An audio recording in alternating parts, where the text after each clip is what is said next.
Forgive me for being momentarily sort of stunned to silence there, but are you telling me that you spent over £1,000 on two little tiny pedals for a push bike? Is that what you're saying to me? Look, you don't understand. You don't understand. These are not just pedals. These are Garmin RS200s, dual-sided meters with data sync to all apps on my bike, to all apps on my computer, to apps everywhere. The Bluetooth, the ANT. They give me a reading as to the power that I'm using in my calves and my legs, all muscles. All this what you see is a work in progress that it will tell me every sort of stretch of sinew. I can't believe what you've done. So what else is in these fancy little chocolate boxes? They're the most fancy box I've ever seen in my life. What else is in there? Well, there's a chain set, sprocket, and ceramic speed, OSPW sensor, slick sham. It's how much does that little thing cost? There, that fancy little thing. That's 1,849, 99. It comes in at. It's a bargain. A bargain. The thing's not as big as my finger. It must. What does it weigh? It can't weigh anything. That is a ceramic oil feed. But oh my God! But what's the rest of it stand at?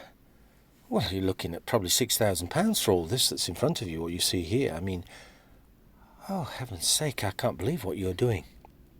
I mean, what's the cost of this bike? What's the build cost of it? Well, it could be £15,000-20,000. Just depends. I mean, I'm putting it together as you see from boxes that are coming through the post and everything. That I'm buying in. How are you affording it? Well, it's all on HP. It's interest-free credit. It's not interest-free. That's a gimmick for a man with 2 degrees and God knows how much in qualifications. You don't understand what they're doing to you. This is just a slow drip forever. No. Anyway, it's got to be done. What do you mean? Why has it got to be done? This is madness. Why has this got to be done? You've got 3 bikes there that are standing you to £31,000 there. You've ordered another one, so this thing's going to cost 15. I mean, this is £45,000 of kit and caboodle that's sat around in a tiny, tiny garret flat. You've taken over, not just, I'm crushed into one corner here, you've taken over the entire flat with your kit and caboodle. You've got rid of every piece of furniture to that side, including your bed, including all your wardrobe and everything. You've put outside, there's nothing left. You've turned that side of the flat, this tiny garret flat, which is 4 floors up, I might add, into a bike shop, come workshop. And you're bringing these things up and down these tiny narrow stairs. You marked all the walls. And apart from that, you've turned the what was that spare, cupboard there, pantry or whatever it used to be. That's a walk-in Lycra wardrobe. I've never seen so much kit and caboodle. You must have got 30 pairs of shoes that up. You don't understand what I'm doing. I don't. Why don't you just run me through what you're trying to do, apart from to crush me? Are you sure you just don't want me to leave so you can have all of it? I mean, what are you doing? I mean, everything's on. You've got that many bike tyres on the landing hung up like snake skins that are, I mean, how much are they? They're £100 each and you must have got 50. Why have you got 50? Why do you need 50? These things. I mean, I'm having to go through them as though they're like skinned snakes. Every morning I'm going through these things that you're taking on and off all the time. You're not using anything. You've got more kit and caboodle than the Sky team itself. Your brother was right. You're all the gear and no idea. You've hardly used these things. All you're doing is stripping them down and building them back up. You now got this thing that you're building from ball bearings, minutiae, up. I mean, this is what you did with the last fetish come fad. Do you remember the tennis fad? And before that, there was the mountaineering fad. I mean, you had the rackets. You had 10 rackets that were, seemingly adjusted. They were just like what Nadal had. They were £4,000 each, weren't they? $4,000 or something. $5,000 each. I mean, you were playing on a municipal court in the Valley Gardens, and you've got all this Donné kit with you. Wilson, whatever it was, Wilson, whatever. You've got all this kit, that's stretching back to the horizon. You nearly had a mule train to bring the stuff, and you're just on a municipal court there. The only thing you did was to lose your temper constantly every time you went out. You were banned from every other club for bad behaviour. That's why you were on the municipal court. You even dislodged broke someone's jaw and dislodged what did it you dislodge? Oh, the retina on Titchmarsh. Because you were hitting the ball so hard. I am a serious competitor of every sport I go into. Do you understand? Apart from that, I look sensationally gorgeous too. So what's looking gorgeous got to do with it? You were beaten by a geriatric who's 4 foot tall with his hands in the air, and has got 2 hip replacements. He beat you up at Plantation Road there. Gay Graham was a charlatan. All Gay Graham, he specialised in false serving, false placing of balls. What do you mean false? He won the game fair and square. They were the umpire. He didn't. I wanted someone to play a real game of tennis. All Graham was a geriatric that placed the ball. He was good at sort of foxing you. That's what it's supposed to be. It's not about looking gorgeous with, $5,000 Wilson rackets, which I might add, you jumped over the net and hit him with it. That's why you were, and battered 20 balls into the sky, which rained down on children in a nearby school. This is why you. Oh, anyway, where's the kit and caboodle that you had there? And where's the mountaineering gear that was, the last 2 fetishes? They're in my brother's garage. So they're in there in the damp garage just rotting away then. Well, I've given some away, so you've given thousands upon thousands of pounds of the stuff, or you've scrapped it. I just can't believe you. I mean, is that... Well, I left some in the boot of Jack's car, but I mean, that was repossessed and sold at auction. So you lost thousands of pounds of the kits just in Jack's car because you couldn't be bothered going across to get it out. Well, I didn't need it. So this windsurfing, scuba diving, everything then, you must have had £250,000 of fads and fetishes since I've known you. And we are living hand to mouth, I might add. 4 stories up in a rented, garret, squalid flat that we look like getting thrown into the street from, and you have bought another... You've bought another bike, and we've been given notice on the flat. I mean, where are you going? What do you mean, where am I going? You've got to... Just because things are taking a turn for the worst and we might be thrown out, doesn't mean I give up my positive mental attitude towards my life. I mean, you look at you're drifting around like some shambling hobo. You never spend a thing. You're a miser. You're like some Takapuna tramp or something. I mean, that's what your nickname was. I suppose that's what we should all do, is it? Follow your example and just spiral down into, destitution and degradation. Well, no, but are we all going to follow your example and just spend every last dime and walk around in spandex or lycra? You're sleeping in the stuff as well. I mean, Jesus Christ, you'll be buried in the stuff. Have you bought some of this lycra to get buried in as well? I have planned my funeral. Unlike you, I do plan in advance. I don't just, throw a tantrum on what's placed in front of me. I plan. Well, what have you planned? Can you please plan us a way out of this utter nightmare scenario of shall we say, being pobos on the street? Can you plan me a way out? And when you say you've planned your funeral, what do you mean by that? What have you done? Well, I think I'm going to have a Buddhist funeral, a Buddhist sort of burn, or, where I'm going to have monks lining the street and chanting, mantra chanting, And I shall be wearing, I don't know what sort of, I think I'll have a cardboard, a very expensive cardboard, but a green coffin. And, I'll be wearing a white tie dinner suit that's been measured and made for me at Jeeves and Hawkes. London. Number one, Savile Row. You've put forward that you're having a white tie dinner suit that's going to be burnt. Yes, I want to look elegant. It'll be an open coffin. I don't want to look just like you, buried in whatever. Buried in, I don't know, sackcloth or something. I want to look an elegant corpse. I can't believe you. I just cannot believe. I want a bespoke burial or burn, and I want to look $1 million. But you're dead.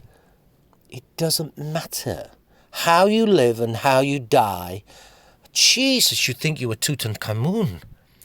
So you've had Jeeves and Hawkes measure you up for a white tie dinner suit to be buried in that's going to be burnt, that'll cost thousands. It doesn't matter. This is where me and you differ so much. You're too right, we differ so much. You are completely OCD, just like your father was. All he did was furnish fetishes. Well, it still is.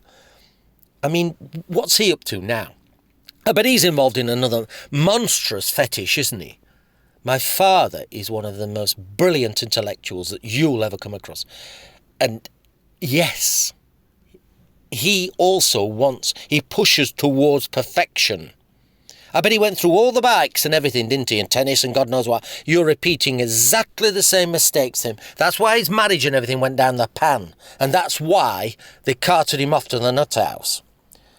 No, but he is involved at the moment. I mean, to him, it's a bit like a sort of I don't know, it's a religion. You don't understand that when you take on something, you've got to give it you've got to really polish perfection and stand on a podium. I see. No matter what it costs, no matter, time, money is meaningless, but mainly money. It's amazing that none of your things, these ideologies and worshipping of it's mainly worshipping wealth, I've noticed. The Lord God avarice always comes into it. You never do anything sort of cheaply, do you? I mean, your father, what's he worshipping? Books. What sort of books? Ancient Greek, Aramaic, very, very old books. What for? What's he now doing? He's putting together his own religion. He's not happy with so he's not happy with the 5,300 that he can choose from. He's building his own. That's typical, isn't it? That is absolutely typical. And what's he done? What's he doing about it? He's built a church, marble, temple that he gets, shall we say, he gets in the spirit of things. So he gets, and I suppose he's flying around in silken robes and throwing himself down on. It'll not be just cheap marble, will it? It'll be some sort of Carrera pink marble or something that he's throwing himself down and prostrating himself down there. Scripts, candles, all the rest of it. Yeah, all the lot. Oh yes, and he recites, what he's writing and what he's doing. He's practicing, and he's writing his own handwritten on vellum. Vellum. Does anybody make vellum these days? I mean, that's another thing. Why does he need to write it on vellum? So that it lasts. This is what the scriptures used to be written on. That's why we still have them. And this is what he wants. 2,000 years from now, he will want people to discover his religion. It won't be about 2,000 years from now. The planet itself will be gone. This is what I mean. Why is he writing his own religion on vellum? Why can't he just do it on normal paper like I do? Because yours will have faded or scrapped into infinity in no time at all. In the first rain or the first change of season, yours will have mouldered away. I see. I tell you what, Like father, like son, a nut job does not fall far away from the asylum, does it? These fetishes come fads. I mean, these pursuits, they just used to be hobbies, But now you and your father and many others have created what is now a complete worshipping what was a simple, just keeping fit on a push bike like I used to do. It just used to be a simple climb on your bike, go a cycle, that was that. Now you're worshipping, you've got these things hung up like some sort of icons of glittering, and they're just carbon fibre. They're not made of gold, It's more expensive than gold, some of these parts. That little part that you've just held in your hand there is actually more expensive than gold, weight for weight. You see, this is the thing. I mean, you're like some sort of... You're like the Incas used to be, where they worship feathers. They gave away the gold, and they thought the feathers were just so valuable. This camaraderie of worshipping, this carbon fibre clubs that you've joined is basically what it is. It is a worshipping carbon fibre church. You will be building a church, no doubt. I mean, most of this stuff that you've got here has never been out of your bedroom. Your shoes, your everything. It's just a worshipping... I can see now why the Muslims and the Islamic faith destroy everything that, other cultures might want to falsify and worship, because they can see the insanity in this, you see. They don't have clothes, they don't have this, they don't have that. You've got stuff in there that's thousands of pounds. You've got to feel inspired. You've got to become part of the spiritual essence of things, a sort of worship and meditating in cathedrals of your own. No, you're not in a cathedral. You're in a garret flat, 4 stories up, surrounded by hanging pieces of carbon fibre. It is not a spiritual belief system, and it should not be motivated by money. Do you not understand that? The next thing, you're going to be surrounded by sprockets or something and mantra chanting non-stop to them. I'm going to come in here one day, and you're going to be burning incense and holding one part of these things and holding it out to me, I can see, and you will have gone completely barking mad. Your ideology is just avarice. You're worshipping avarice. It's like the church gold and silken robes that these churches are now died away into nothingness. Even Catholicism is dying away, because it's just a glitzy bling ideology. And people don't realise that it's just the spirits of things have gone totally wrong, and this is what you are. You're going fanatically, obsessively in the pursuit of something precious. The idea of sport and cycling, as in a sense, is to keep fit and to... Do you understand that? It is not to come in here and fall to your knees and pray to the bits and pieces in the brand new lycra dress. Remember what Claudio Monteverdi said? The music is the master. We are merely the servant of it. That's what you should be. Well, why don't you practice what you preach? I do practice what I preach. I'm a writer. I am engaged in literary. I produce. I give everything away. Well, that's your stupidity if you want to give it away. But do you not understand? Once it's finished, once I've written things... I mean, if you were writing things, you would need to be dressed in... You'd probably go and buy, I don't know, something like Oscar Wilde's pyjamas or something, and all his pens that he ever used. You would have to do that. You'd have to go and buy that. You'd have to use Oscar Wilde's pen that he, wrote a certain play like The Importance of Being Earnest. You wouldn't be able to write anything unless you did that. Your father can't. Your father's been a bookworm forever and a day. He's never written anything. Now he's going to write a brand new religion for everybody. Oh, isn't it marvellous? All you guys are furnishing and polishing is a massive, massive ego. I mean, your father is doing something here that he thinks, there's 5,300, God knows how many religions. And he thinks, what if we all wanted to write a religion for ourselves?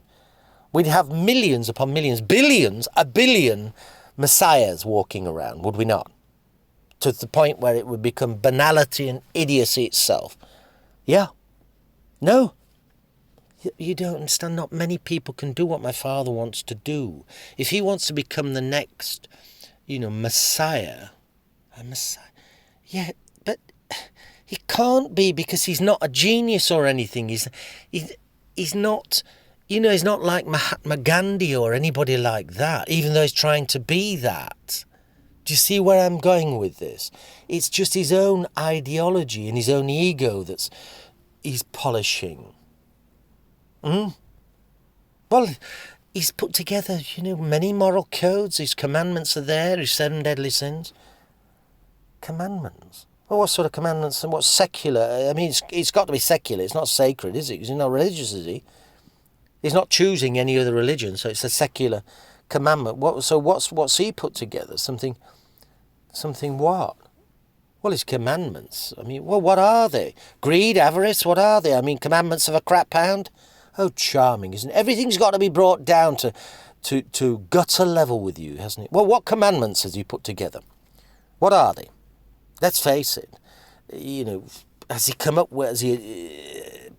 Has he atoned for any sins yet that he might have committed? Or does he feel that he's never really committed a sin and he can write these down, no problem whatsoever? What does he put down? Indulgence, wisdom, reality, love, responsibility, gratification, that sort of thing. I see. Have you ever thought of putting any commandments together that people could, live their lives by? I have, in actual fact, but I've not actually thought too seriously. What I've thought about is putting down that, and a lot of these do sort of suit you. I always, as you see, I don't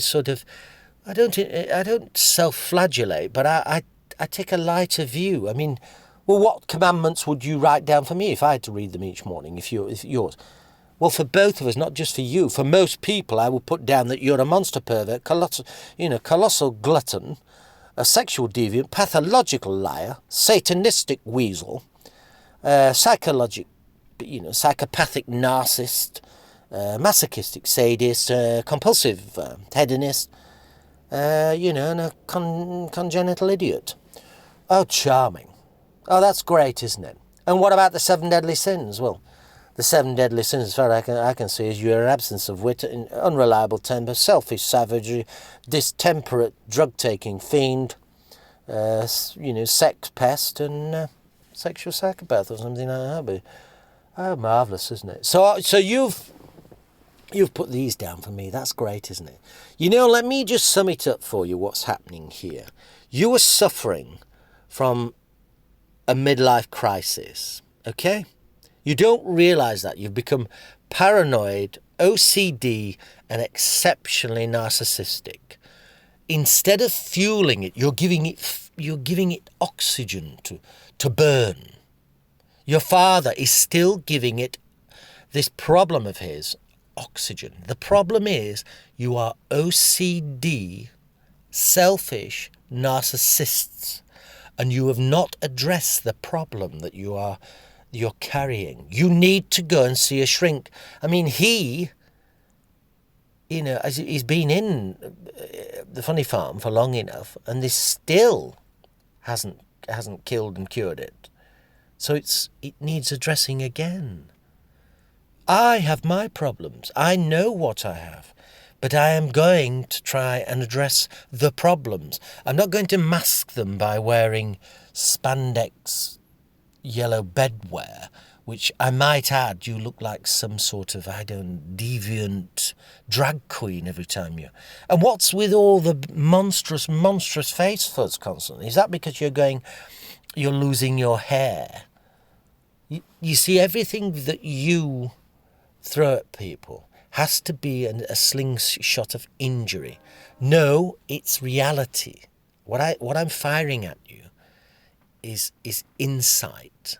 Slingshot. It says I'm using a slingshot of truth to try and get you to understand and to actually do something about your problem, not give it fuel to feed. Okay? No, I'm going to continue as I am, and I am going to be buried in a white tie dinner suit. Fine. I've wasted my time. Fine. Off you go. Cheers.